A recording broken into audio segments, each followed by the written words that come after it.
Welcome! Today we'll show you how easy and convenient it is to pay your bills online using the MyRogers app.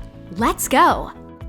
First, sign into the app and then select the Billing tab. Select Make a Payment.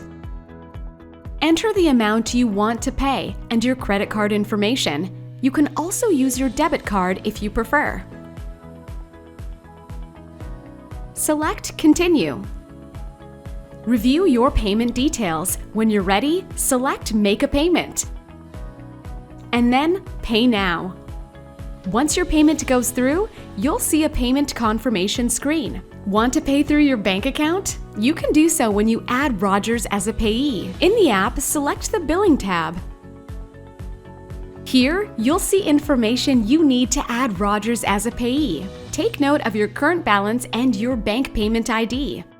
You'll have to sign in to your bank site and follow their steps to add Rogers as a payee and to make a payment. In your bank site, search for Rogers as a payee and select Rogers 11-digit bank payment ID. Keep in mind it can take up to 5 business days to process your payment when made through your bank. Alternatively, if you want to save time and avoid late payments, you can sign up for automatic payments for all your future bills. That's it! Now you know how to quickly and easily pay your bill using the MyRogers app.